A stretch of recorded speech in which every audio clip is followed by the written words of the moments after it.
Halo. Shalom Pak Saifuddin. Iya, shalom. Terima kasih Pak atas waktunya, dan kita menyapa dulu teman-teman kita yang sudah bergabung di channel ini. Shalom teman-teman semuanya, terima kasih ya sudah join pada channel Saifuddin Ibrahim ini. Hari ini kita sudah bersama dengan Bapak Saifuddin Ibrahim dan akan berdiskusi serta sharing tentang pengalaman dan pelayanan beliau selama mengikuti Yesus. Selama kurang lebih 30 menit atau 1 jam ke depan, teman-teman diperkenankan untuk bertanya dan berdialog langsung secara langsung, maksudnya dengan Bapak Saifuddin Ibrahim. Nah, bagi teman-teman yang ingin bertanya, dipersilahkan untuk bergabung di StreamYard melalui link yang akan kami sediakan di kolom deskripsi. Dan perlu kami tekankan sekali lagi bahwa hanya untuk teman-teman yang ingin bertanya. Ya. Jadi yang bergabung ini hanya untuk yang bertanya ya. Ingin bertanya dengan Pak Saifuddin. Saya rasa cukup jelas ya.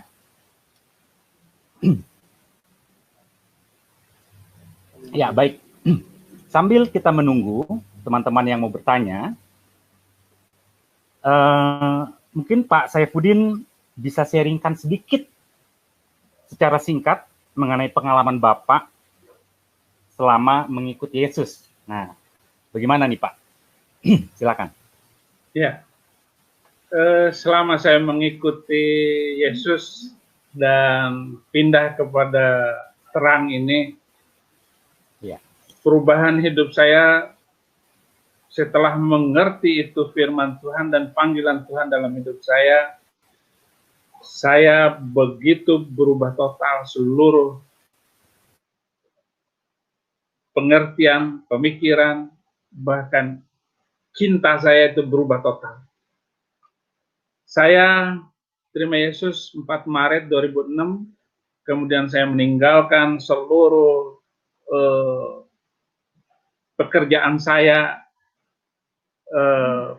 apa yang saya lakukan selama ini sebagai ustadz di sebuah pesantren terbesar di Indonesia, Az-Zaitun, saya tinggalkan semuanya. Dan begitu mengerti panggilan Tuhan itu, saya merespon dengan sungguh-sungguh bahwa saya sanggup berkorban dengan jiwa, raga, bahkan nyawa saya, serta apapun yang ada pada saya bagi memuliakan Tuhan Yesus Kristus. Seperti firman Tuhan, saya sudah mengosongkan diri saya dari apapun kemauan duniawi untuk memberitakan Injil. Saya ambil posisi untuk menjadi pemberita firman, penginjil. Jadi kemanapun saya pergi selalu menginjil, alat-alat penginjilan, Alkitab, Al-Quran, semuanya saya bawa. Setiap waktu saya pergi. Dan saya sudah tidak bisa berbicara yang lain kecuali memberitakan firman Tuhan. Anak-anak saya bawa, saya ajak, namun 3 orang belum juga menerima Yesus sebagai Tuhan dan Juru Selamat, malah 3 anak saya sepertinya melawan. Saya lalu memulai pelayanan, saya khutbah-khutbah, kemudian saya bersaksi, saya menulis khutbah-khutbah, kemudian saya melayani dengan menulis buku kesaksian, menulis buku perbandingan Islam dan Kristen. Saya menyiapkan seminar-seminar di seluruh Indonesia, bahkan kemanapun di luar negeri juga saya menyiapkan seminar-seminar kepada hamba Tuhan bagaimana menyampaikan, memindahkan isi hati kita kepada hati Muslim. Karena memang kenyataan Muslimlah kiri kanan tetangga depan belakang kita. Jadi menginjil itu bukan kristenisasi ataupun memaksakan orang supaya pindah kepada keyakinan kita, tetapi memberikan pengertian dengan baik dan mempertanggungjawabkan semua pembicaraan kita berdasarkan firman Tuhan.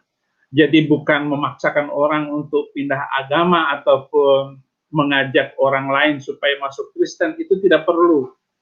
mengajak mereka mengerti hidup ini dengan mengikuti firman apa yang diucapkan oleh Yesus Kristus.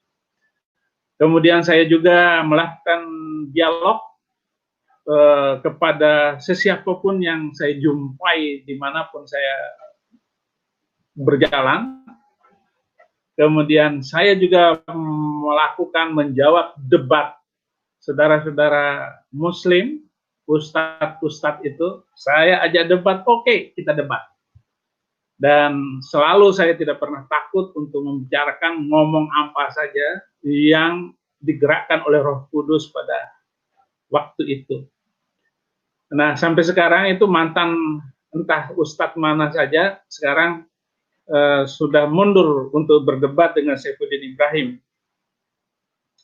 Ya, bagi saya akan jawab semuanya dengan lugas. Saya akan mempertanggungjawabkan iman saya kepada setiap orang yang bertanya tentang kekristenan.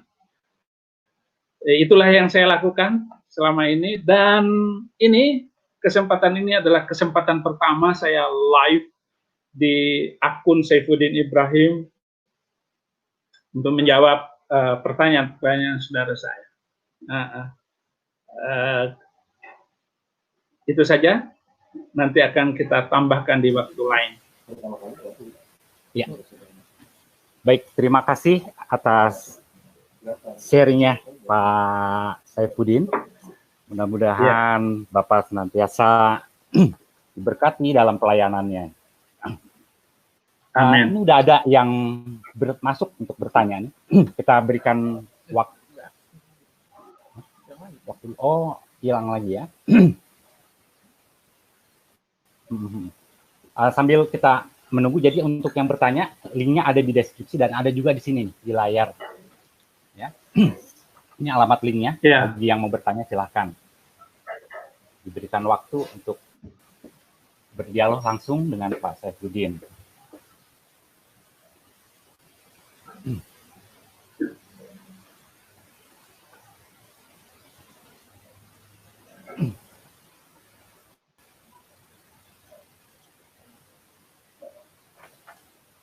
Ya, sambil menunggu nih, Pak Saifuddin. Sedikit, mungkin Bapak apa yang perlu saya jawab?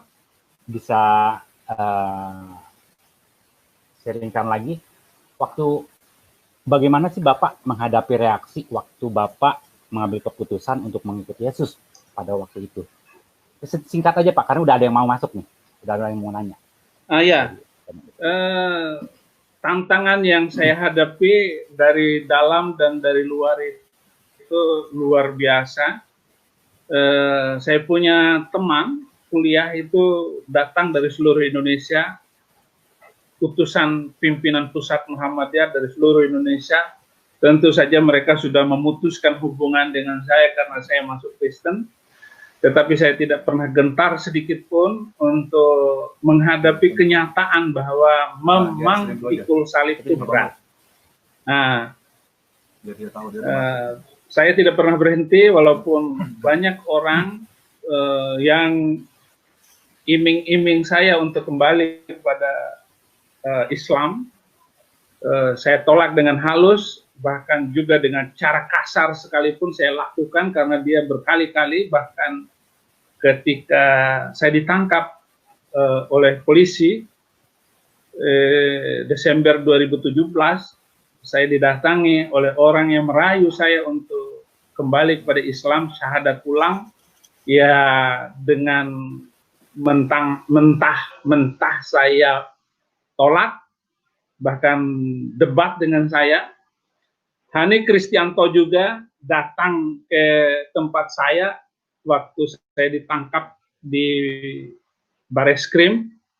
Dia mau berdialog dengan saya, mengajak saya masuk Islam lagi.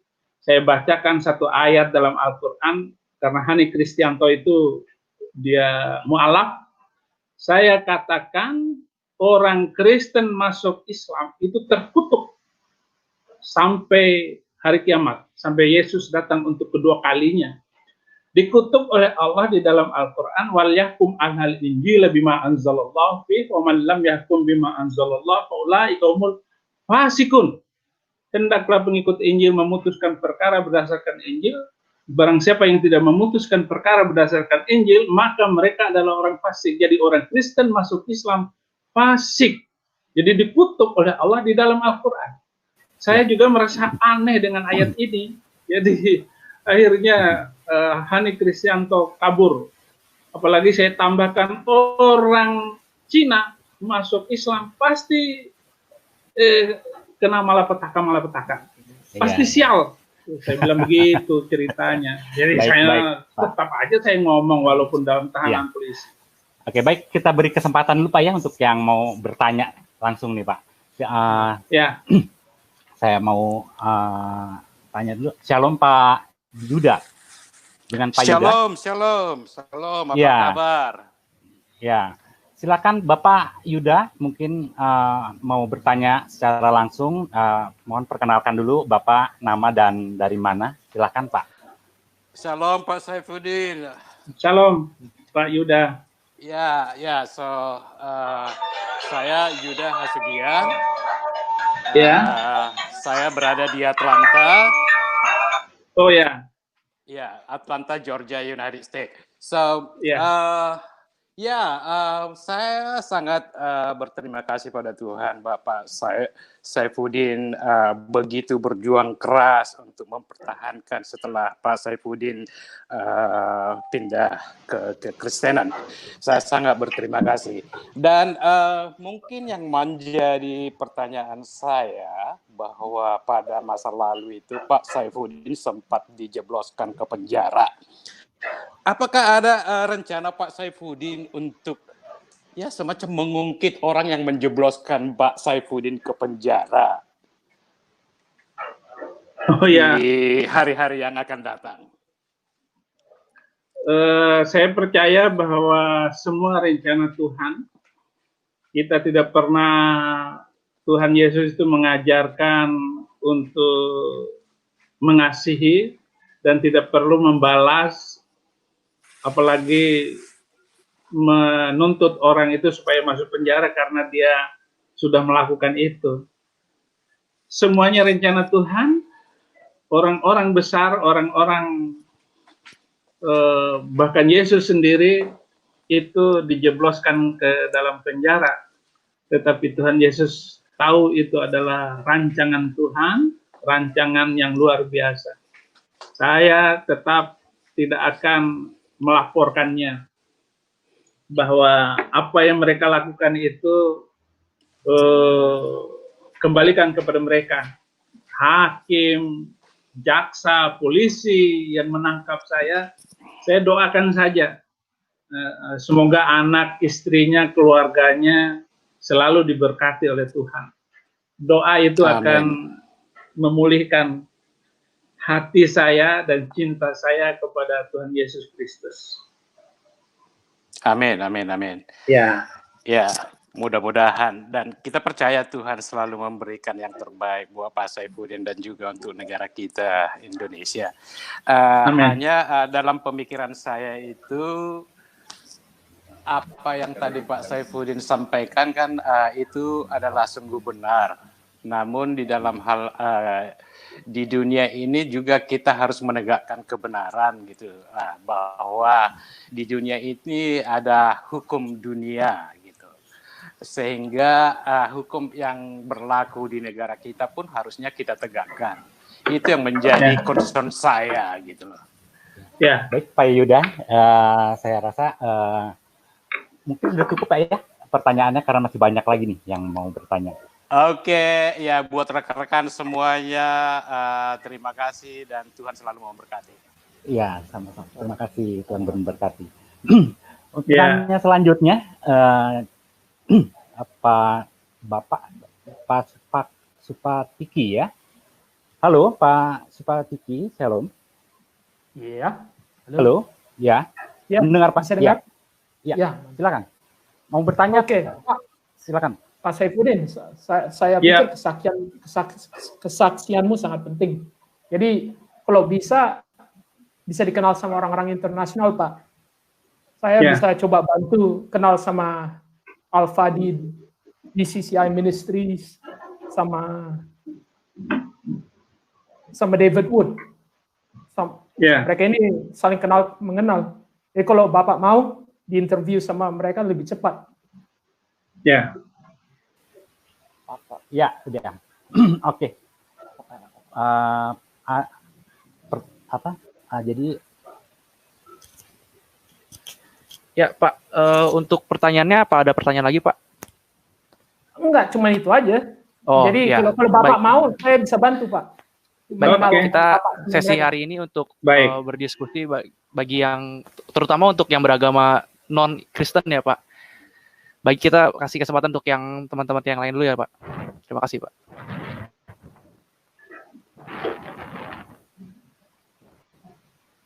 Malam Pak James. Shalom. Halo. Kedengaran? Shalom. Oh, siap. Silakan perkenalkan diri dan pertanyaan apa ya? Pertanyaan Pak. Silakan. Iya.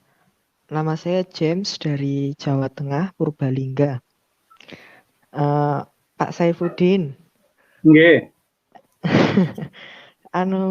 Pertanyaan saya ini menyangkut dalam kekristenan ya. Menurut Pak Saifuddin, bagaimana pendapat Bapak mengenai yang saat ini di dalam kekristenan yang diperdebatkan itu adalah masalah bahasa roh itu menurut Bapak gimana sih? Terima kasih. Ya, bahasa roh itu adalah karunia. Bahasa roh itu tidak bisa muncul sendiri. Bahasa roh itu juga tidak bisa dipelajari, tapi bahasa roh itu perlu karena latihan-latihan hadir dalam hadirat Tuhan. Karena itu karunia. Bagi saya, karena ada firman Tuhan di dalam Alkitab tentang bahasa roh, ya memang bahasa roh itu ada. Gitu. Tapi orang-orang tertentu saja yang bisa berbahasa roh. Kalaupun ada di dalam sebuah komunitas, di dalam gereja, ada yang berbahasa roh, yang lainnya harus menerjemahkan bahasa roh itu. Nah, karena punya kemampuan tersendiri. Saya tidak memiliki karunia bahasa roh, tapi saya mampu menikmati hadirat Tuhan dalam kesempatan manapun, karena saya juga karunia yang lain adalah mengajar, berkhutbah, dan menginjil. Jadi karunia-karunia itu yang saya pakai, yang saya pertajam, yang saya asah selalu, terutama karunia menginjil, karena penginjilan adalah bagian terpenting dari pembangunan tubuh Kristus di masa hadapan. Kenapa Kristen sampai di Indonesia juga, itu karena para pemberita firman dari mana-mana datang ke Indonesia, sampailah juga kepada kita ini. Baik, begitu Bu jawaban saya. Iya, terima kasih. Shalom Pak Saifuddin, Tuhan Shalom, memberkati selalu. Ya, amin. Terima kasih. Untuk pertanyaan selanjutnya dengan Pak Riki ya. Pak Riki. Oke. Shalom, selamat malam. Shalom Pak Riki. Silakan Pak Riki. Ya. Shalom Pak Saifuddin. Shalom Pak Riki. Ya, saya Riki dari Minahasa Utara, Sulawesi Utara. Ya. Saya sudah pernah bertemu dengan Pak Saifuddin di gereja. Bapak datang kemari, datang ke sini. Haleluya. Haleluya, puji Tuhan. Pak, saya cuma mau tanya yang simpel-simpel aja. Apakah bahasa Arab sehari-hari dengan bahasa Arab yang di Al-Quran itu ada perbedaannya? Jadi bahasa Arab sehari-hari mungkin di Mesir atau di Arab Saudi kan, setahu saya Bapak pernah pendidikan di daerah sana ya Pak. Ya. Kemudian apa perbedaannya banyak, besar, atau ada perbandingannya gitu, kayak apa?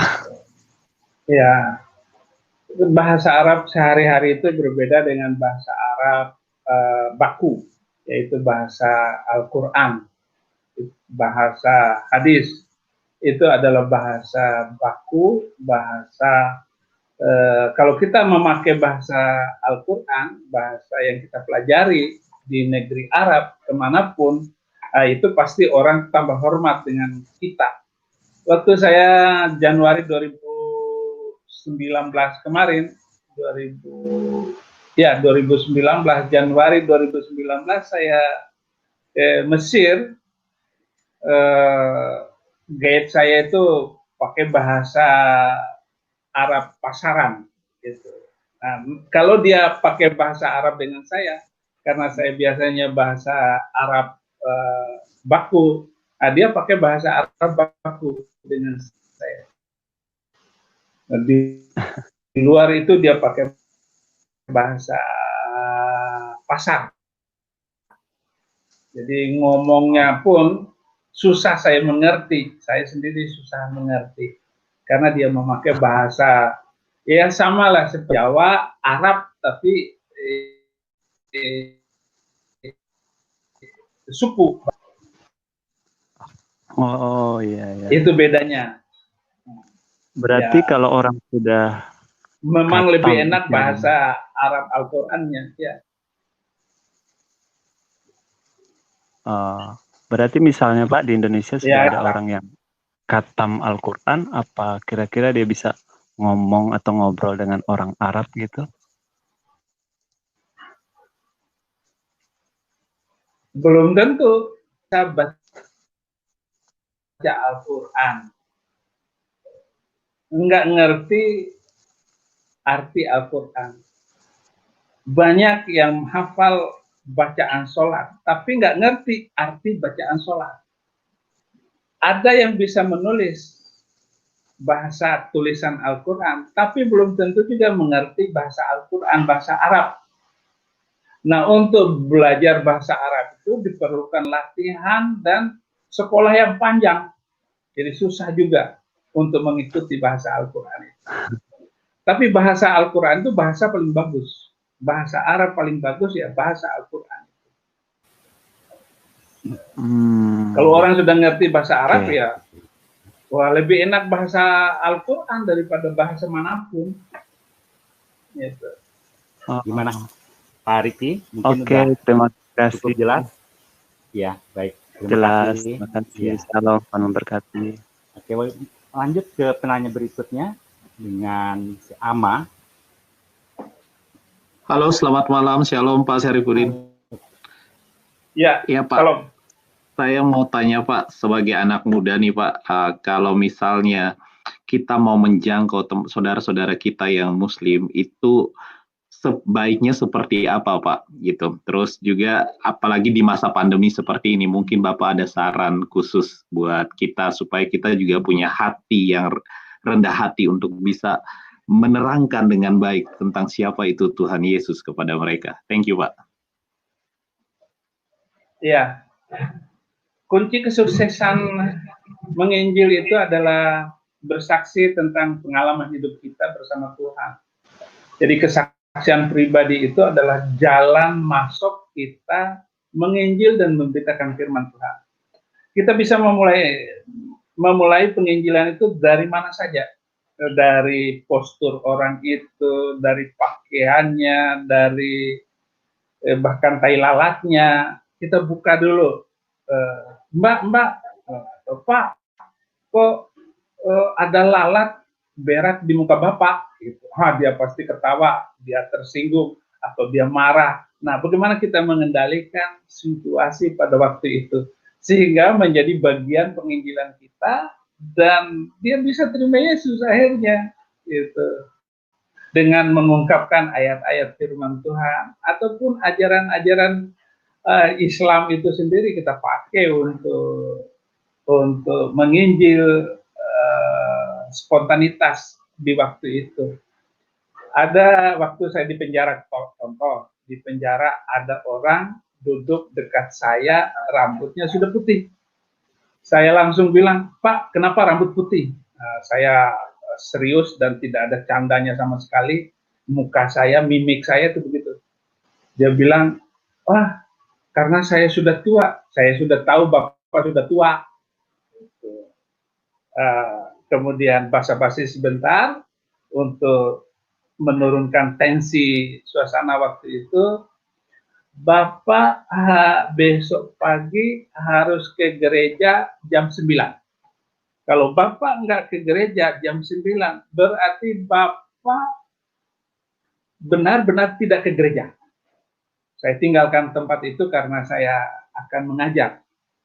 Besoknya Bapak yang rambut putih itu jam 9 pagi dia sudah duduk di gereja di penjara. Kemudian saya lihat, saya duduk di sebelah dia berkali-kali menghapus air matanya, terharu. Dalam hati saya, wah, orang yang saya canda kemarin ini adalah orang Kristen yang taat sekali. Itu kata hati saya. Ternyata setelah selesai ibadah, dia itu orang Buddha dan baru pertama kali datang ke gereja hari itu. Saya kagum dan kaget karena canda saya kemarin, dia benar-benar datang ke gereja.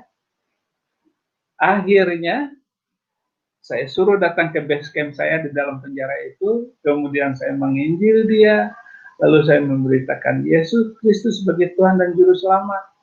Bapak terima Yesus, Bapak akan pasti masuk surga. Oh, dia angkat tangan, dia menangis bersama 5 napi yang lain yang terima Yesus hari itu.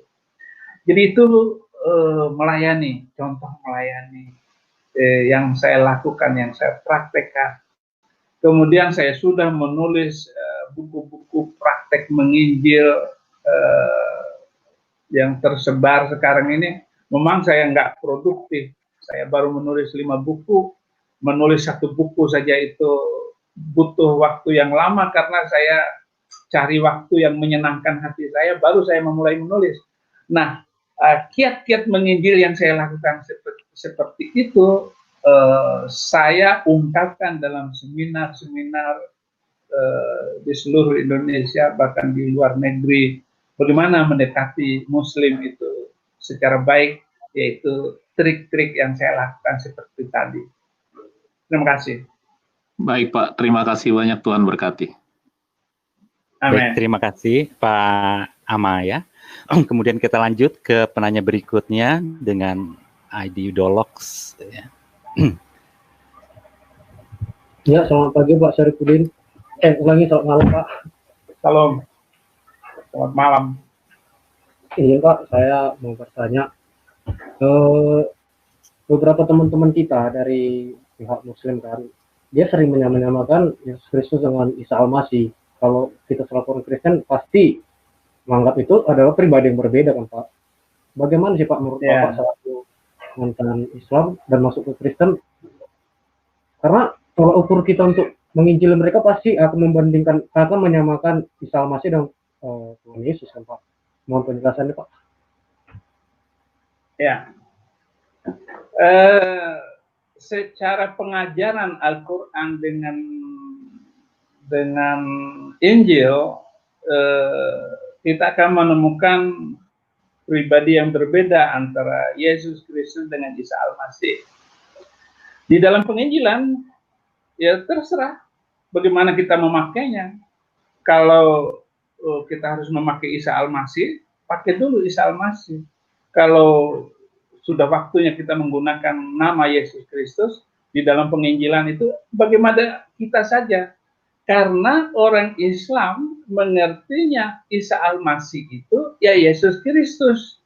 Yesus Kristus itu yaitu Tuhannya orang Kristen. Itu yang dimengerti oleh orang Islam.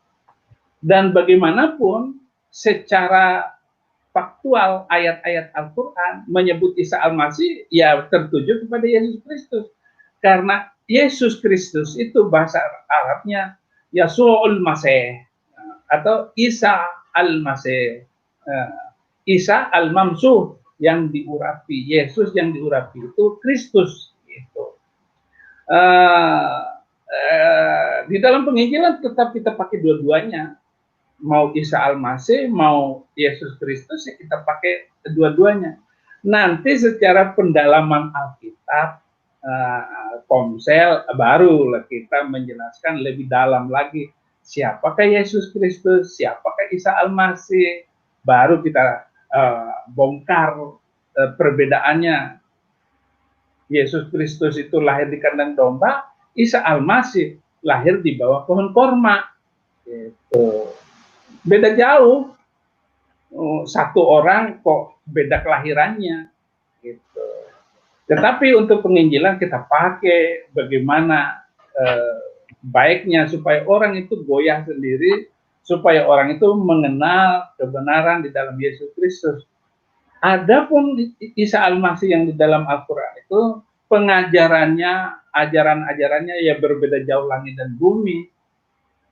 Yang kita pahami dengan Alkitab hanya menyebut Isa Al-Masih itu adalah Nabi, itu adalah Rasulullah, gitu. Ya jauh semuanya. Gitu. Tapi kalau mau disamakan, kalau mau dibedakan, ya beda jauh langit dan bumi. Tetapi di dalam pergaulan kita, kalau di debat di dalam Facebook, ya terserah kita pakai apa. Gitu. Ya Pak, satu pertanyaan terakhir Pak. Ya. Sebelumnya saya juga pernah melihat video Bapak kan tentang bagaimana Bapak masuk ke Kristen. Kalau saya pernah dengar adalah yang tentang pembunuhan ya Pak. Jadi agama rekan teman kita sebelah kan disahkan untuk membunuh. Kira-kira ada nggak Pak ayat atau di Alkitab tersendiri yang membuat Bapak yang memang betul-betul pindah ke agama Kristen sehingga gitu bisa kita untuk injilin orang lain gitu Pak? Izin Pak. Ya, kita harus memastikan diri kita adalah manusia pilihan. Yesaya 42 ayat 6, aku ini Tuhan telah memanggil engkau untuk maksud penyelamatan, telah memegang tanganmu, dan aku memberikan kepadamu untuk menjadi terang bagi bangsa-bangsa. Jadi itu ayat sebagai kita ini manusia pilihan. Jadi siapapun yang dipilih oleh Yesus Kristus, maka dia adalah menjadi orang Kristen, manusia pilihan. Ma antum tahtaruni walakin ana ahtartuka anta. Bukan kamu yang memilih aku, tetapi aku yang memilih kamu. Yohanes 15 ayat 16. Jadi kiat untuk menginjil saudara sepupu kita itu adalah dengan menunjukkan perbedaan antara ajaran Kristen dengan ajaran Islam. Saya langsung kadang-kadang untuk membuat orang itu kaget. Kenapa saya masuk Kristen? Karena di Kristen tidak ada siksaan kubur. Gitu. Kalau di ajaran agama lain itu ada siksaan kubur. Masa malaikat mayat aja masih disiksa? Nah, Yesus tidak pernah mengajarkan siksaan kubur. Yesus hanya mengajarkan bagaimana dia pergi naik ke langit menyiapkan tempat bagi orang-orang yang percaya kepadanya, supaya di mana Yesus berada, kamu pun berada. Jadi dipastikan bahwa orang Kristen itu pasti masuk surga. Jadi tidak ada siksaan kubur. Nah, itu kaget saudara kita itu. Ya. Siapa? Ya. Mungkin jawaban saya nggak tepat atau nggak sesuai, nggak sinkron dengan pertanyaannya. Udah cukup Pak. Terima kasih Pak. Tuhan Yesus memberkati Bapak. Amin. Ya, terima kasih Pak Dolox ya. Kita lanjut dengan Bapak Henry Mora. Ya, selamat malam Pak Henry Mora. Ya, silakan Pak dengan pertanyaan. Silakan. Selamat malam buat admin dan selamat malam buat Pak Saifuddin Ibrahim. Ya, saya melihat di YouTube tentang kisah Bapak, saya ya salut istilahnya dengan pergumulan-pergumulan yang ada gitu ya Pak ya. Ya. Nah, kan kalau tidak salah kan Pak, kan nabi di Islam dengan istilahnya nabi di Kristen itu kan banyak perbedaannya ya Pak ya. Ya. Dan di saya Pak sendiri, saya baru setahun 2 tahun ini kan sering ikutin channel Christian Prince, dan saya baru tahu juga Pak tentang kayak misalkan perbedaan antara Isa dengan Yesus Kristus. Boleh nggak Pak istilahnya di channel Bapak membahas Pak, dibikin playlistnya Pak, membahas nabi yang ada di Islam itu dengan nabi yang ada di Kristen, biar kita sebagai kayak saya nih Pak ya orang Kristen, karena saya nggak tahu tentang apa nabinya orang Islam ya kan. Nah terkadang kita nih sebagai Kristen yang misalnya yang belum mendalami banget tentang Alkitab, kita biar tidak mudah dibelokkan atau disesatkan. Sama halnya misalkan seperti yang tadi yang antara Isa dengan Yesus Kristus. Mungkin buat banyak anak muda yang Kristen itu mereka taunya itu sama Pak. Padahal berbeda. Jangankan anak muda Pak, jangankan anak muda, yang saya perhatikan juga orang tua kita yang Kristen pun taunya juga di pemikirannya antara istilahnya antara Yesus Kristus dengan Isa itu sama Pak.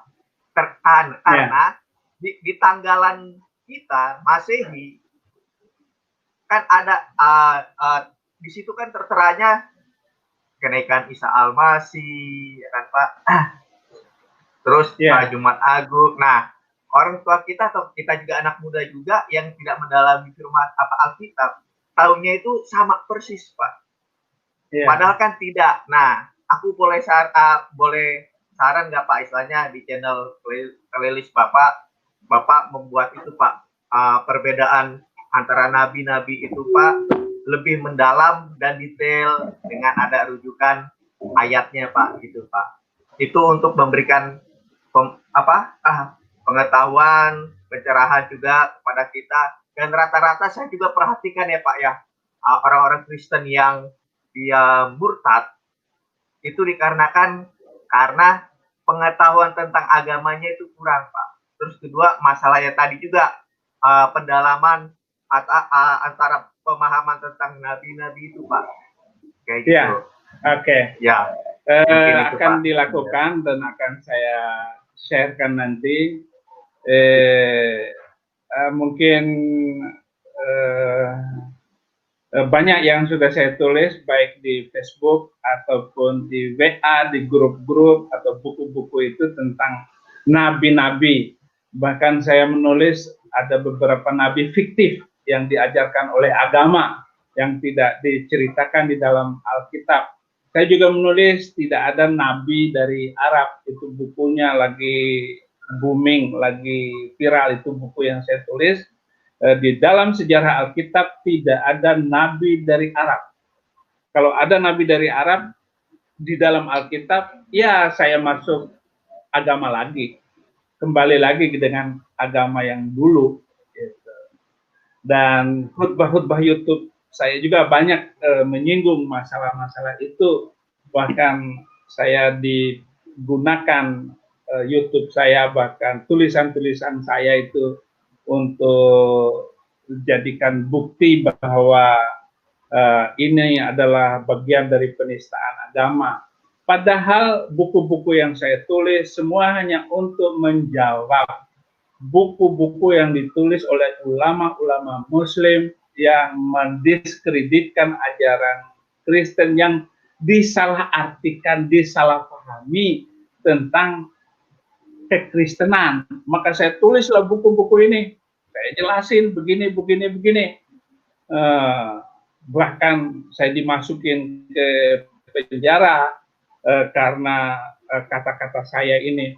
Maka saya ingat di dalam Yesaya 54 ayat 17, Demikian firman Tuhan, setiap senjata yang ditempa terhadap engkau tidak akan berhasil, dan setiap orang yang melontarkan tuduhan melawan engkau dalam pengadilan akan engkau buktikan salah. Inilah yang menjadi bagian hamba-hamba Tuhan dan kebenaran yang mereka terima daripadaku. Demikianlah firman Tuhan. Jadi apa yang kita anggap benar, apa yang kita yakini kebenaran itu, ya jangan mundur sedikit pun. Jangan gara-gara saya di penjara lalu saya nggak berani lagi menginjil. Hidup ini kan hanya sebentar. Nah, sekarang saya sedang menghitung mundur waktu dari umur saya. Sekarang 56 tahun Oktober nanti. Jadi saya harus memaksimalkan waktu ke depan ini untuk menjadi pelayan Tuhan, pemberita firman. Jadi begitu, Pak. Amin. Iya, Pak. Iya. Iya. Ya, terima kasih, Pak. Mungkin satu lagi, Pak. Oke. Singkat. Ya, mungkin satu lagi, Pak. Iya, singkat. Itu, Pak, kan selain tadi yang perbedaan nabi itu ya, Pak. Mungkin ada pengajaran-pengajaran yang lain juga, Pak, tentang misalnya surganya di Islam itu kayak gimana, nerakanya di Islam itu kayak gimana. Nanti perbandingannya dengan yang Kristen, Pak, menurut kitab suci. Karena saya yakin dengan ada pemahaman seperti itu, banyak nanti orang yang tercerahkan, pikirannya, terbuka hatinya, Pak. Itu. Dan karena kan sekarang secara era digital ya, Pak, ya. Sekarang orang lebih memudah mengakses semuanya lewat handphone, buka-buka channel YouTube segala macam, dan lebih memudah nge-share ke yang lainnya, Pak. Mungkin itu aja, Pak. Iya. Nah, terima kasih. Terima kasih ya, makanya Pak, malam ini adalah pertemuan perdana kita dalam live ini untuk menunjukkan bahwa saya tidak mau ketinggalan zaman. Iya, begitu. Baik, terima kasih Pak Henry. Untuk pertanyaannya, terima kasih, Tuhan berkati. Dan juga bagi yang ingin memiliki buku-buku dari Pak Saifuddin, bisa dibeli di link yang sudah tertera di deskripsi. Kemudian kita lanjut untuk penanya berikutnya dengan ID Albert D ya. Albert D. Selamat malam. Ya, shalom, selamat malam admin. Shalom, silahkan dengan pertanyaan. Ya, shalom, selamat malam juga Pak Saifuddin. Ya, shalom. Ya, puji Tuhan, ya saya ingin bertanya tentang Islam, Pak. Ya. Saya ingin bertanya di dalam Islam.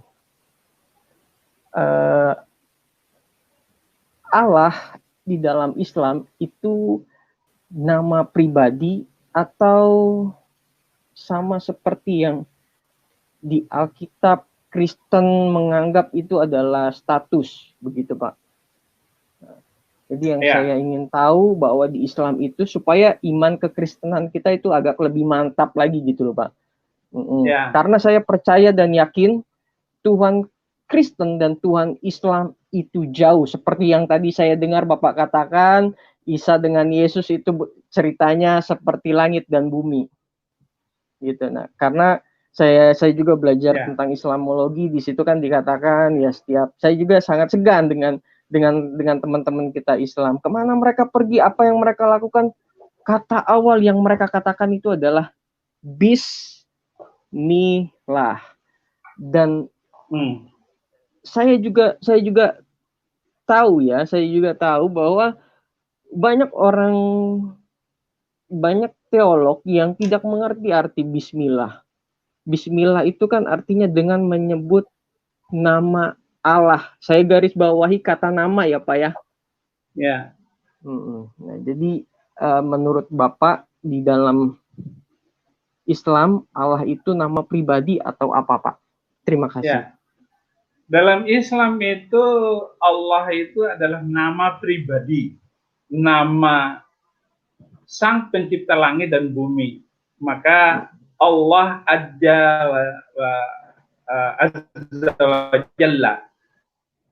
Jadi Sang Yang Widi, kalau kata orang Jawa, yang disembah, Allah yang disembah. Nah, jadi di dalam Al-Quran Allah, maka disebut Allah, Al-Ilahu, Al-Ilah, sang yang disembah. Maka sembahyang, menyembah sang, gitu. Sang itu adalah Allah, gitu. Jadi dikristalkan di dalam nama Allah, gitu. Allah Subhanahu wa Ta'ala. Nah, nama itu kalau di dalam Kristen itu adalah status, beda. Makanya di dalam Yohanes, di dalam Roma 3 ayat 29, atau adakah di Roma 3 ayat 29, atau adakah Allah hanya Allah orang Yahudi saja? Bukankah ia juga adalah Allah bangsa-bangsa lain? Ya, benar. Ia juga adalah Allah bangsa-bangsa lain. Jadi Allah di dalam ayat ini adalah Allah status. Makanya dikatakan di Mazmur di ayat yang lain, Allah bangsa lain adalah hampa. Allah bangsa lain di ayat yang lain, Allah bangsa lain adalah patung-patung dan berhala. Tapi Allah kita yang benar adalah Yesus Kristus, gitu. Allah yang disembah kita itu. Atau kita kalau mau lebih jelas lagi, di dalam 1 Yohanes 5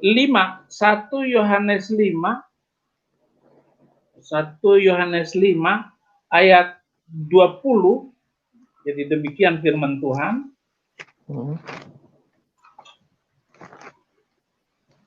Akan tetapi kita tahu bahwa anak Allah telah datang dan telah mengaruniakan pengertian kepada kita, supaya kita mengenal yang benar Allah itu. Yang benar Allah itu. Dan kita ada di dalam yang benar. Allah tadi, yang status tadi. Dia adalah Allah yang benar. Di dalam siapa? Di dalam anaknya Yesus Kristus. Dia adalah Allah yang benar dan hidup yang kekal. Jelas sekali di situ. Siapa Allah kita? Yaitu Yesus Kristus. In the name of Christ. Itulah Allah yang benar. Maka Allah yang benar itu mengajarkan ana huwa siratul haq wa hayat la yaji'u ahadun ilal ab illa bi. Akulah jalan, kata Yesus, akulah jalan, kebenaran dan hidup. Tidak ada seorang pun yang datang kepada Bapa, yang datang kepada Allah, yang datang kepada Bapa segala Bapa, kecuali lewat Yesus Kristus. Jadi Allah yang kita sembah, Allah yang menjadi perantara kita, Allah yang akan menjadi penebus kita, dialah juru selamat, Yesus Kristus namanya. Jadi bedanya. Iya, kalau untuk Tuhan bahasa Arabnya itu ilah ya Pak? Robbun. Ya, Robbul Yaso. La ilaha illallah itu artinya apa Pak? La ilah, tiada yang disembah. Oh, tiada yang disembah. Tiada sesembahan selain Allah, gitu.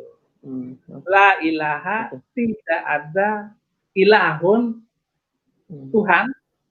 Jadi kalau dicetak terjemahan letterlek, tiada Tuhan huruf kecil selain Tuhan, gitu. Yaitu Allah, gitu. Dalam kurung Allah. Gitu.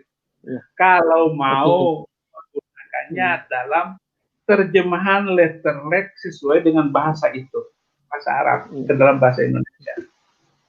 Tuhan huruf kecil dengan Tuhan huruf besar, karena ilahun. Ya, Oke Pak, jadi ini jadi masukan juga buat kita orang Kristen. Jadi kita tahu gitu loh bahwa di Islam itu Allah itu nama pribadi bukan status ya Pak ya. Baik, terima kasih Pak Albert ya atas. Ya, terima kasih banyak Pak. Terima kasih banyak. Sama-sama. Terima kasih udah join. Oh iya, Tuhan Yesus memberkati. Tuhan Yesus memberkati Pak.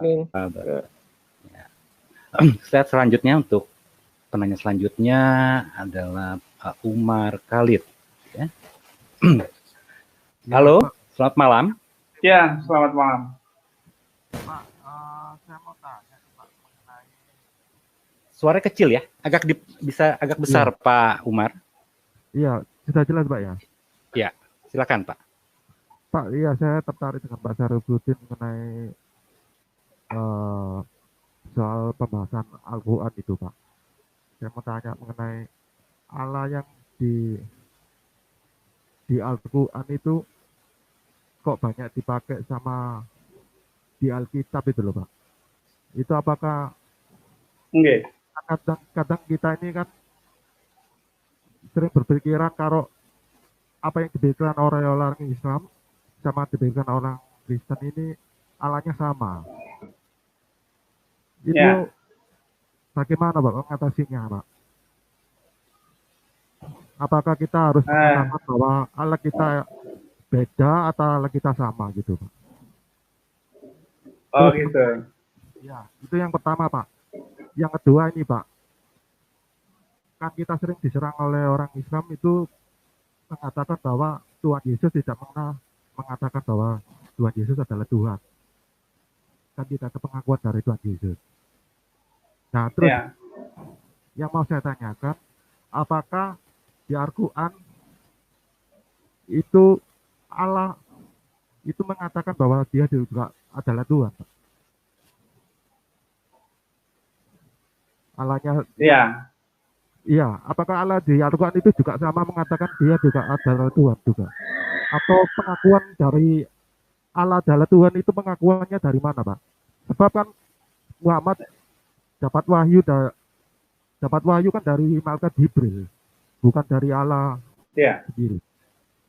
Iya. Ya, mungkin itu aja Pak, cukup. Di dalam Al-Quran Allah itu memperkenalkan dirinya yaitu dia dengan Asmaul Husna 99 nama, julukan yaitu nama kebesarannya. Dia adalah Ar-Rahman, Ar-Rahim, Al-Malik, Al-Quddus, As-Salam, Al-Mu'minul Muhaiminul ayatnya menjadi 99 nama untuk nama lain daripada Allah Azza wa Jalla. Jadi itu nama yang dipakai di dalam Al-Quran. Tentang kalau ditanyakan samakah Allahnya orang Islam dengan orang Kristen, di dalam penginjilan katakan sama saja. Nggak usah cari perbedaan dulu di dalam penginjilan. Semuanya samain aja. Nanti kalau sudah pendalaman Alkitab, baru kita jelasin perbedaannya di mana, bagiannya di mana. Karena kalau melihat itu, nama Allah itu, Allah Subhanahu wa Ta'ala itu baru muncul ketika Nabi Muhammad. Sebelum itu tidak ada nama Allah, gitu. Allah itu siapa? Belum dikenal sampai ketika Muhammad dapat wahyu pertama, nama Allah itu belum muncul, baru disebut Iqra bismi rabbikal ladzi khalaq khalaqal insana min alaq Iqra wa rabbukal akram. Itu Rob baru nama Tuhan disebut. Nama Allah itu belum dikenal ketika wahyu pertama itu. Nah, pendapat ini dikuatkan sumbernya adalah dari tafsir Quraisy Shihab. Dia adalah ahli tafsir lulusan Saudi Arabia, laut dan luar biasa itu. Ulama yang rendah hati seperti Quraisy Shihab, tapi tetap aja dimusuhi oleh umat Islam di Indonesia karena dia dituduh sebagai Syiah dan sebagainya. Padahal ini adalah ulama yang mendinginkan suasana keislaman di Indonesia menjadi Islam yang toleransi dan damai. Maka saya banyak mengutip dari Profesor Quraisy Shihab yang luar biasa itu. Jadi di situ kita melihat bagaimana kerendahan hati seorang pakar Muslim yang luar biasa, yaitu Profesor Dr. Brescia. Itu tentang nama Allah. Pengakuan Allah adalah Tuhan di Al-Quran itu berada di mana, Pak? Apa ada ayatnya ini di Al-Quran? Oh, ayatnya banyak. Jadi Allah itu banyak sekali. Bismillahirrahmanirrahim. Kata Bismillah itu dengan nama Allah. Bismillah. Jadi nama Allah itu adalah Allah. Itu apa? Intinya di situ. Lah. Masalahnya kan orang Kristen Arab kan juga memanggil Tuhan kan dengan kata Allah. Itu gimana berarti, Pak? Orang Kristen Arab yang ada di Arab itu memanggil Tuhan dengan Allah juga. Orang Kristen di Arab juga menggunakan nama Allah, Rabb, gitu. Yang digunakannya itu. Misalnya salamnya orang Kristen, salamnya orang Islam itu adalah salamnya orang Kristen awal. Assalamualaikum warahmatullahi wabarakatuh. Warabbina Isa al-Masih. Salam sejahtera dan damai dari Allah dan in the name of Christ, di dalam nama Yesus Kristus. Allahnya orang Kristen itu adalah Yesus Kristus, gitu. Lagu-lagu bahasa Arab, lagu-lagu rohani bahasa Arab ya menggunakan kata itu. Tetapi karena runcingnya permusuhan antara orang Islam dan orang Kristen di Arab, gereja dibakar, pendetanya dibunuh, bahkan dipulih habis. Akhirnya nama Allah di dalam bahasa-bahasa orang Kristen jarang dipakai di dalam khutbah-khutbah di gereja. Mereka tetap menggunakan nama Yesus Kristus sebagai Tuhan dan Juru Selamat. Itu. Terus, itu Mas. Iya, ada lagi nih, Pak. Soal bagaimana awalnya kiblat itu kok bisa di Yerusalem itu, Pak. Di Petra, Pak, maksudnya aja. Bukan di Yerusalem, di Petra. Itu kok masjid-masjid di awal-awal Islam itu kok mengarahnya kok bukan di Mekah. Malah awalnya gitu. Di Petra. Iya. Itu bagaimana ceritanya, Pak? Kiblat itu semula orang Islam yang dibawa pindah oleh Muhammad dari Mekah ke Madinah setelah kewajiban sholat itu menjelang Isra Mi'raj, itu kiblat itu selama 17 bulan itu mengarah ke Yerusalem. Jadi arah kiblat itu adalah di Yerusalem. Dengan harapan orang-orang Yahudi dan orang-orang Kristen di Madinah itu mau memeluk Islam. Tetapi hasilnya nihil. Hanya ada 2 orang Yahudi yang masuk Islam. Dan itu pun karena terpaksa. Kita tahu bagaimana di Madinah itu ada 5 suku besar Yahudi. Bani Quraiza, Bani Najran, Bani Qainuqa, Bani Kinana, itu akhirnya dibunuh dan dibantai habis, sehingga 5 suku Yahudi dan suku Bani Kristen juga itu tidak ada satupun sekarang di Madinah. Mereka diusir dan disuruh keluar dari Madinah. Ternyata mereka tidak mau masuk Islam waktu zaman Nabi Muhammad itu hidup. Akhirnya karena melihat tidak ada orang Kristen dan orang Yahudi masuk Islam, akhirnya kiblat itu dipindahkan ke Mekah. Padahal kalau kita melihat seluruh dari isi Alkitab itu, bahwa kiblat itu adanya di Yerusalem.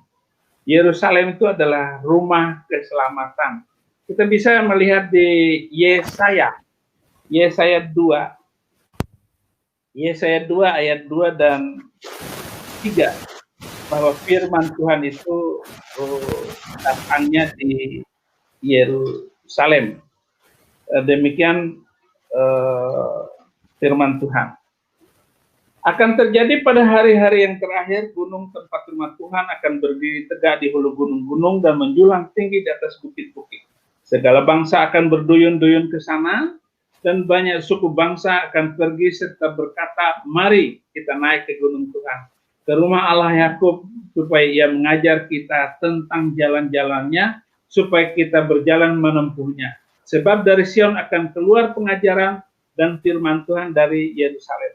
Jadi firman Tuhan tidak datang dari luar Yerusalem, datangnya dari rumah keselamatan, Darussalam, rumah damai, rumah ketenangan, rumah bahwa surga itu isinya adalah damai sejahtera.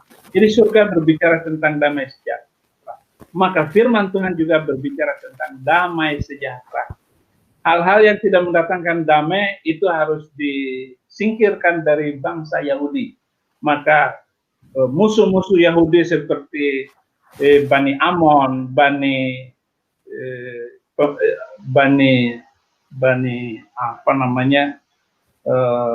teman-teman dan suku-suku Bani Amon itu diperangi oleh Yahudi sampai habis, dan perintah perang dalam perjanjian lama itu sudah tidak berlaku lagi di dalam perjanjian baru, karena Yesus Kristus datang tidak pernah membawa pedang. Jangankan pedang, pisau dapur saja tidak pernah dibawa Yesus untuk nakut-nakutin orang. Jadi begitu. Berarti menunjukkan bahwa Muhammad itu mengutip dari itu, Pak ya, dari ajaran Kristen mungkin, Pak ya, pada zaman itu. Kok dia bisa memilih Yerusalem sebagai kiblatnya, Pak? Iya, karena masalahnya begini, Pak.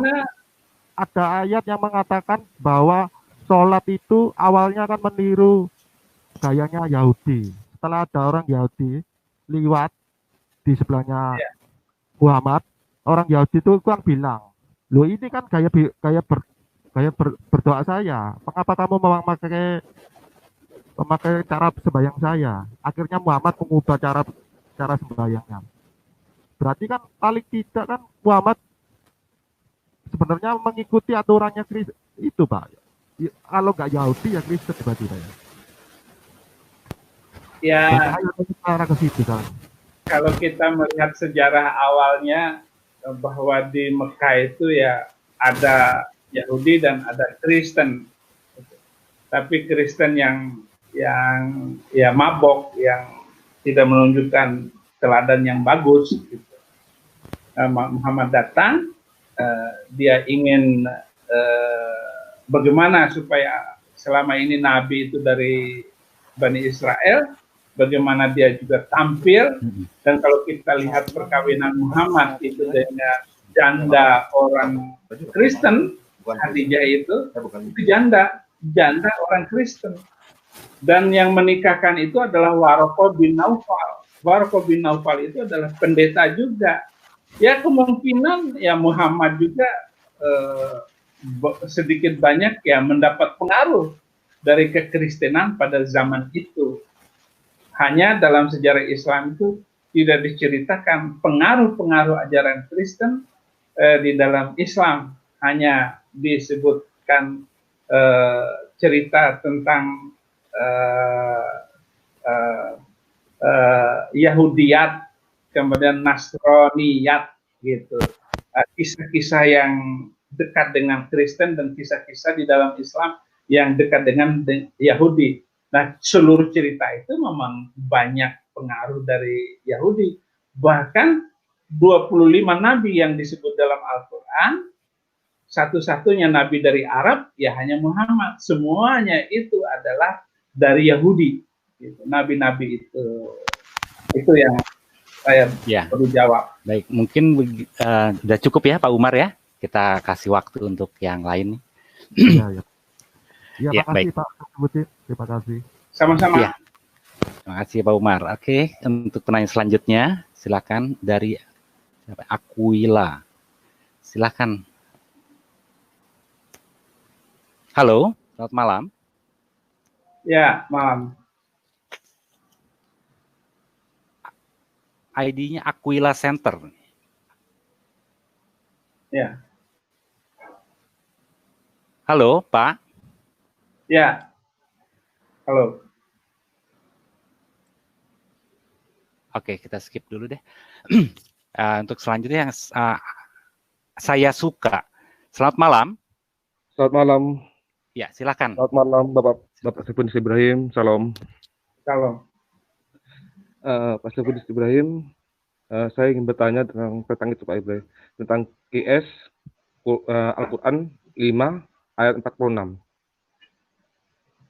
Ya. Di situ dijelaskan bahwa dan kami iringkan jejak mereka, nabi-nabi Bani Israel dengan Isa putra Maryam, membenarkan kitab yang sebelumnya Taurat, dan kami berikan kepadanya kitab Injil, sedang di dalamnya ada petunjuk dan cahaya yang menerangi dan membenarkan kitab, yaitu kitab Taurat, dan menjadi terang.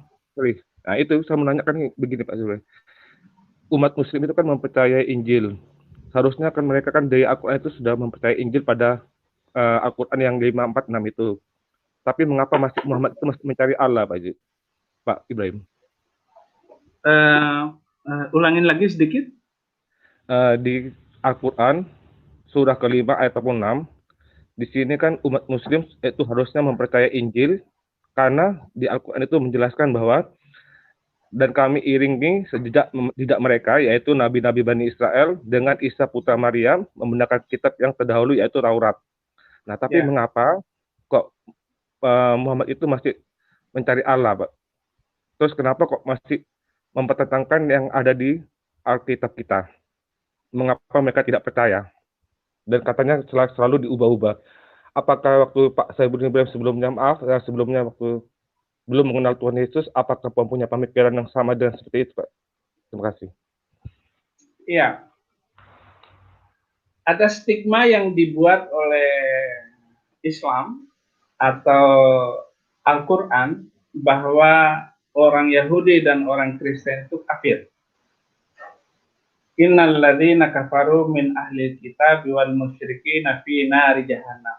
Sesungguhnya ahli kitab, orang-orang kafir dari ahli kitab, yaitu Yahudi dan Kristen, mereka di neraka jahanam selama-lamanya. Gitu. Itu stigma. Titik noda yang diterapkan oleh Al-Quran kepada orang Yahudi dan orang Kristen itu akhirnya semua orang Islam menjauhi orang Kristen dan orang Yahudi karena kafir. Innal musyrikina najasun, sesungguhnya orang-orang musyrik itu najis. Kemudian innal kafiruna najasun, sesungguhnya orang-orang kafir juga itu najis. Kenapa najis? Makan babi. Nah, hal-hal itulah yang membuat kekristenan itu dibenci oleh orang Islam karena keyakinannya, karena ajarannya. Nah, tentang bagaimana Al-Quran mengambil cerita, kisah, dan sebagainya, kenapa mereka memusuhinya? Kenapa mereka memusuhi ajaran kekristenan?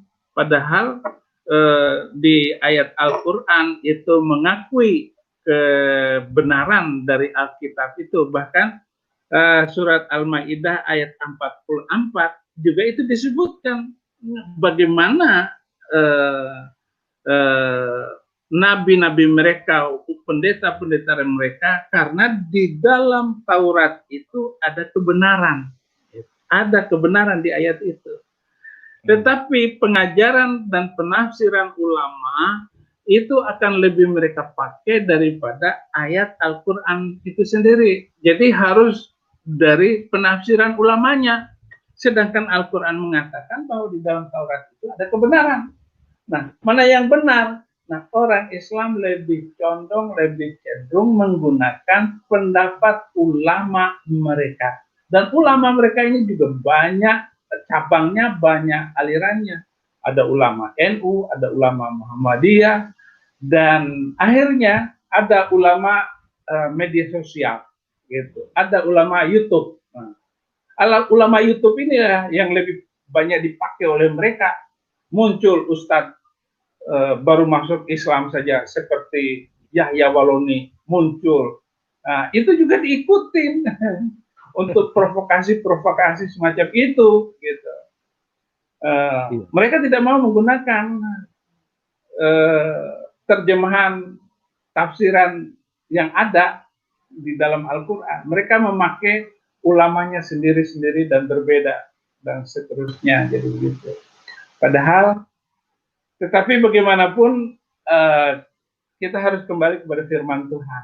Alkitablah kebenaran yang tidak pernah salah sampai kapanpun kebenaran itu. Oke, baik. Baik, saya mulai sekali demikian. Pak, ya. Terima kasih.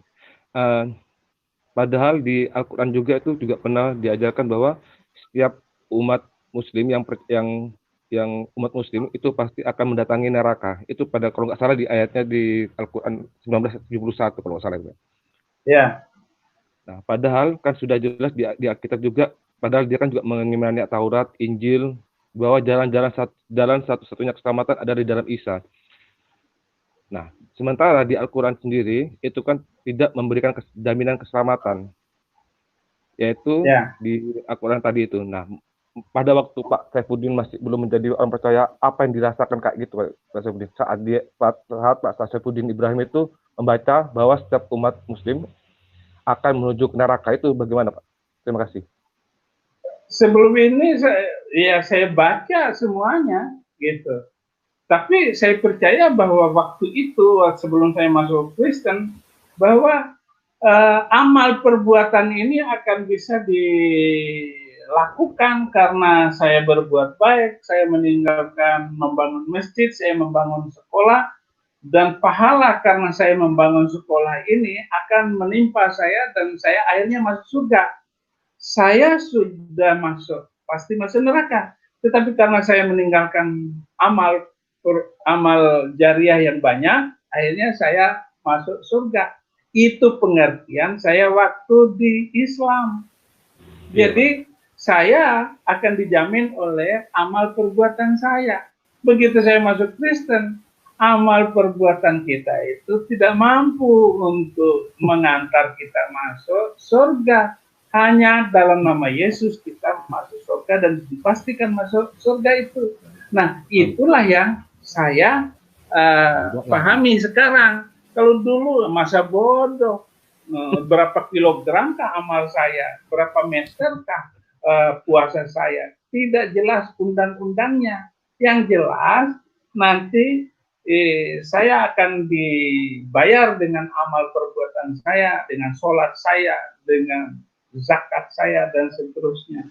Tetapi Yesus Kristus hanya mengatakan anugerah Tuhan kita boleh selamat, dan Dia adalah Tuhan dan Juru Selamat. Ya, terima kasih. Ayat-ayat itu nggak dibahas di masjid. Nggak ada kiai yang bacakan bahwa seluruh kamu akan masuk neraka. Itu enggak, takut mereka. Padahal tertulis dalam Al-Quran tapi nggak diceramahkan oleh Ustadz Maulana ataupun Mama Dede di TV. Nggak bakalan. Iya, baik. Cukup jelas ya Pak. Baik, cukup jelas. Terima kasih. Ya, terima kasih. Pak Saifuddin. Ya. Waktu udah berjalan 1 jam lebih. Gimana Pak Saifuddin? Dilanjut?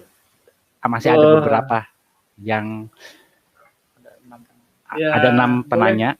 Boleh? Boleh 10 menit lagi. Oke, kita kasih waktu 10 menit. Jadi tolong kalau ada saudara sepupu saya, sepupu kita, Pak Kiai, Ustadz, atau teman kuliah saya mungkin mau masuk, mau berdebat juga ya boleh. Iya. Jadi kita berikan waktu untuk yang Muslim dulu nih, ya. Baik. Kita lanjut dulu ke penanya berikutnya, Halawa. Nah, Halawa. Halawa. Selamat malam. Oke. Kita lanjut kepada Freedom Indeed. Selamat malam.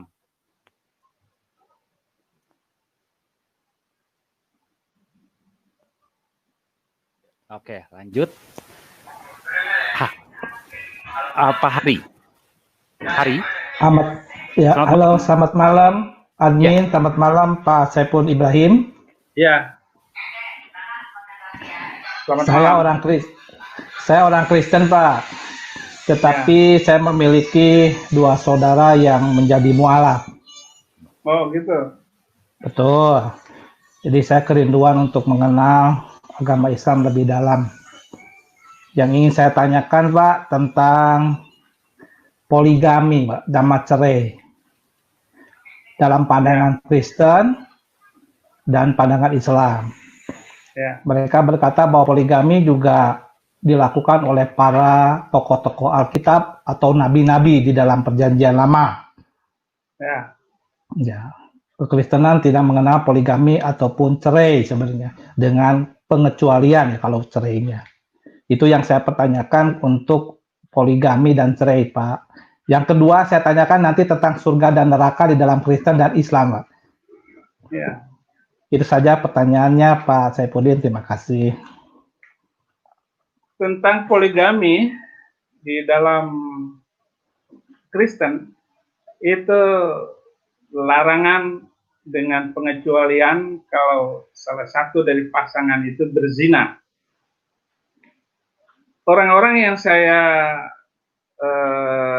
layani agar pemulihan, setiap beberapa pasangan yang mau bercerai karena zina, itu saya kembalikan dengan porsi firman Tuhan seperti itu. Apapun alasannya, di dalam Kristen tidak ada perceraian. Kalaupun itu karena zina sekalipun, entah istrinya atau suaminya memaafkan pasangannya, maka hidupnya akan diberkati, akan lebih damai dan sejahtera. Saya sudah menemukan beberapa pasangan yang sudah cerai, bahkan dia kembali lagi untuk hidup bersama, komitmen membangun rumah tangga karena anak-anak dan karena Tuhan, perintah Tuhan, maka hidupnya selalu damai, sejahtera, bahkan lebih kaya dari sebelumnya. Itu yang saya layani karena saya menjelaskan firman Tuhan kepada suami istri. Poligami di dalam Islam, di dalam sabdanya Nabi Muhammad bahwa cerai itu adalah sangat dibenci oleh Allah, tetapi diizinkan, gitu. Jadi bercerai itu adalah dibenci oleh Allah, tetapi diizinkan, dibolehkan. Itu tegasnya. Tetapi Al-Quran memerintahkan wankihul ayyama minkum matna wa thulatha wa ruba'a. Kawinilah wanita-wanita yang kamu sukai 2, 3, atau 4. Jadi kalau merujuk kepada Pak Kiai, jadi istri itu ada 4. Poligami itu hanya boleh 4. Bagaimana kalau mau kawin lagi? Ceraikan 1, baru boleh, sehingga 4. Gitu.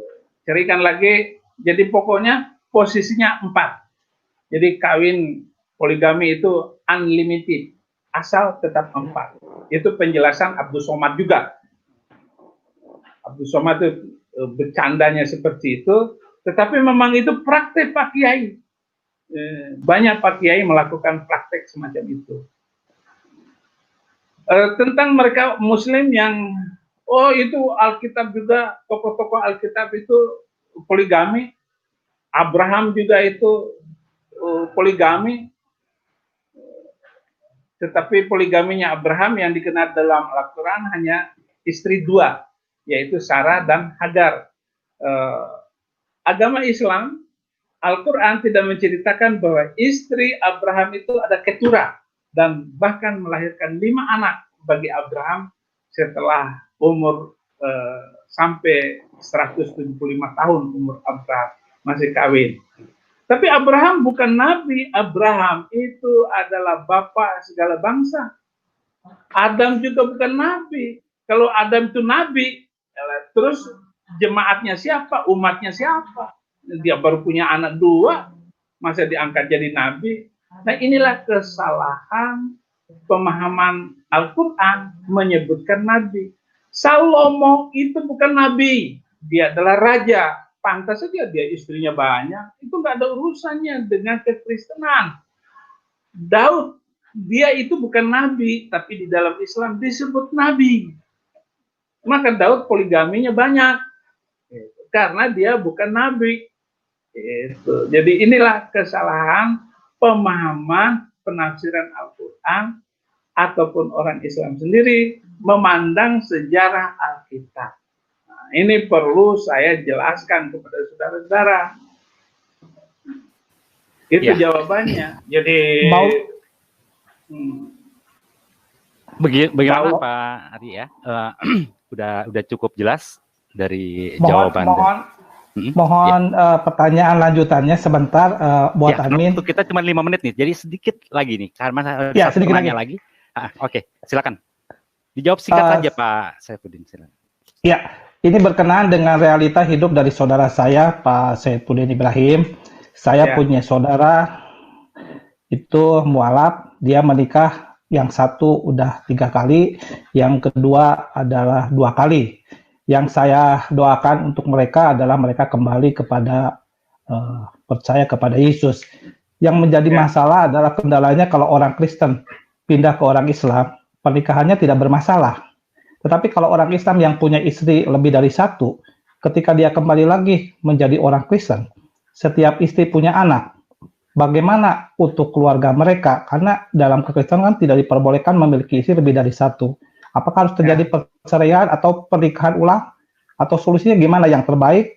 Karena kalau menurut saya, kalau hal ini terjadi, mereka kembali kepada Tuhan, tentu mereka akan ada bagian dari anak yang dikorbankan dan dikecewakan. Itu pertanyaannya Pak Saifuddin. Ya, saya konsultasikan, misalnya orang Islam, istrinya 4, gitu. Mau masuk Kristen, apakah istrinya diceraikan? Nah, itulah yang saya jawab. Apa yang sudah ada yang sudah dibiasakan, jangan diceraikan lagi. Tetap 4. Oh, tetap 4. Itu jawaban saya kepada orang Islam yang masuk Kristen. Itu. Bertentangan dengan Alkitab enggak? Oh ya, jelas bertentangan. Tapi bagaimana menganalisa itu? Silakan pilih yang mana yang kamu suka. Kalau mau cerai silakan, tetapi saya selalu memberikan solusi, ya jangan cerailah, kasihan dengan istrimu dan anakmu, jangan sampai dikorbankan. Tetapi bagian itu, keadaan itu akan jadi dia akan menanggung akibatnya secara fisik nanti. Karena satu, dia murtad dari Tuhan Yesus. Yang kedua, dia melanggar undang-undang Tuhan Yesus. Akhirnya dia kawin, apakah diulangin lagi? Tidak ada kawin ulang, tapi dedikasi sajalah. Didedikasikan bahwa dia diberkati, bukan diberkati, dikukuhkan perkawinannya di dalam gereja supaya mantap lagi ketuhanannya. Keimanannya di bagian kedua dari hidupnya. Demikian jawaban saya. Terima kasih Pak Saifuddin. Tuhan Yesus memberkati. Terima kasih Pak Heri. Amin Pak Heri. Ya, sudah 10 menit nih Pak Saifuddin. Masih ada 2 yang belum ada kesempatan. 2 orang. Ya, kita persilakan dari Mari Cerdas. Singkat saja, Mari Cerdas. Selamat malam. Ini yang terakhir ya. Halo. Selamat malam. Ya. Halo Pak Sarifudin. Ya. Saya pertanyaannya hanya singkat saja, Pak. Saya mau nanya arti, mohon maaf kalau salah nyebut bahasa Arabnya ya. Saya cuma mau nanya, bahasa Arabnya kan summa itu artinya apa ya bahasa Indonesianya? Summa kemudian. Kemudian ya? Sudah pasti tuh, Pak. Karena saya nanya ini kan yang perihal penciptaan langit, masa yang katanya 6 sama 8 masa itu. Pembelaan dari sebelah kan summa itu bisa berarti berbarengan. Apa itu benar apa enggak? Apa memang hanya kemudian? Summa kemudian kalau dalam bahasa Al-Qur'annya. Oh, berarti kalau mereka menjelaskan bahwa penciptaan itu berbarengan jadi tidak jadi 8 masa itu hanya ngeles atau apa gitu? Kalau berbarengan di dalam satu kalimat itu wa itu dan gitu. Itu baru bisa diartikan berbarengan. Kalau summa itu kemudian. Udah pasti kemudian ya. Iya, berarti kemudian. Itu aja Pak, terima kasih. Oke, baik. Terima kasih. Ya, satu lagi ya. Oke. Gorilla Net ya. Gorilla Net silakan. Ya, silakan. Ini yang terakhir nih. Pak. Ya, silakan waktunya sebentar. Ya. Malam Pak Ibrahim. Salam. Saya salut sama Bapak. Luar biasa. Pak, saya mau nanya Pak. Ini belakangan kan di YouTube, ini ada dua pihak lagi berseteru nih Pak. Antara kristologi dengan orang yang mengaku, dengan seorang Kristen gitu. Dia, tentang Ulangan pasal 34 Pak.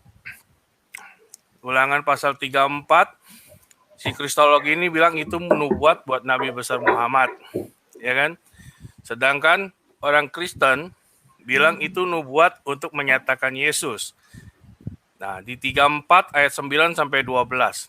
Saya mau nanya Bapak, menurut pandangan Bapak sebagai mungkin sekarang hamba Tuhan yang lebih paham daripada saya, nah, apakah itu pantas dinyatakan nama si Islam atau apakah ayat itu memang sebuah nubuat tentang Nabi?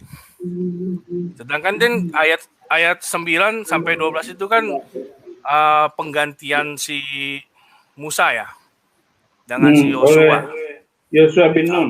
Ya, itu apakah menurut Bapak itu sebuah nubuat? Dan kalau Bapak bilang itu sebuah nubuat, tolong siapa yang bernubuat dan untuk siapa nubuat itu? Ya. Karena ini lagi dijadiin bahan. Ya. Muslim, ini jawabannya harus waktu panjang ini.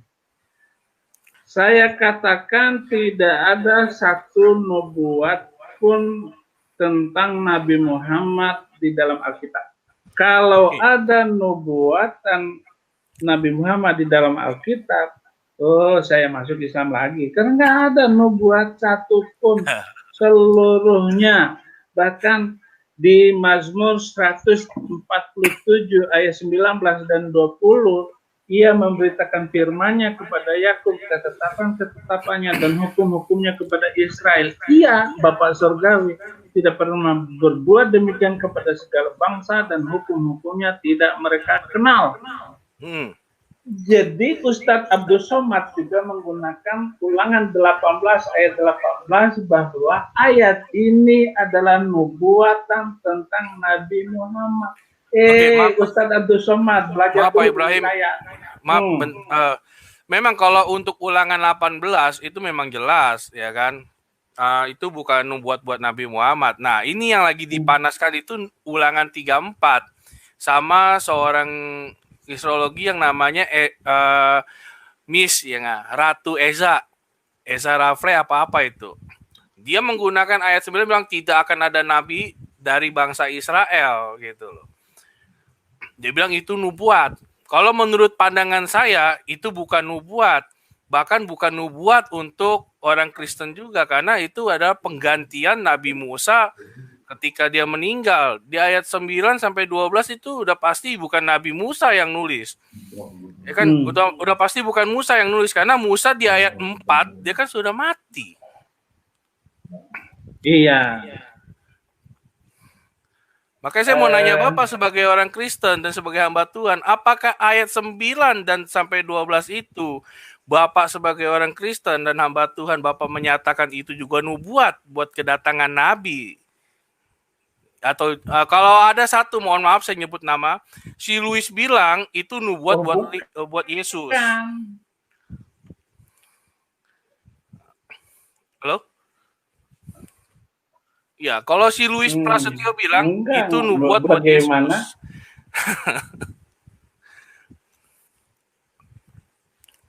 Halo?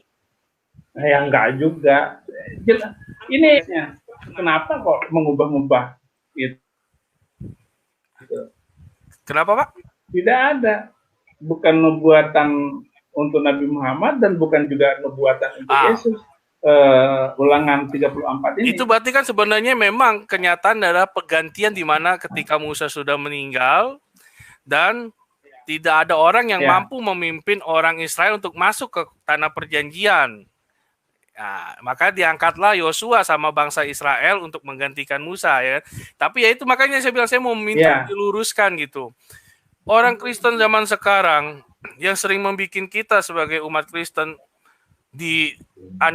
ibaratnya dikucilkan juga, disindir-sindir karena hamba Tuhan kita sendiri aneh-aneh jangan seperti itu. Betul, karena hamba Tuhan kita sendiri nggak sanggup gitu loh menjelaskan apa yang ada di dalam Alkitab kita gitu, Pak Ibrahim.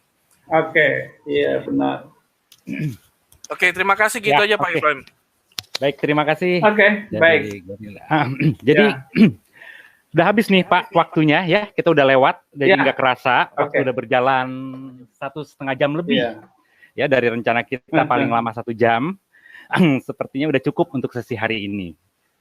Mohon maaf buat teman-teman yang masih ingin bertanya dan mungkin ada beberapa pertanyaan yang masih belum bisa terjawab pada hari ini. Dan kami akan hadir kembali di hari dan waktu yang sama, yaitu pada hari Senin jam 10 malam minggu depan. Bagi teman-teman yang tertarik untuk memiliki buku karya Pak Saifuddin, bisa teman-teman dapatkan di link yang udah ada di deskripsi.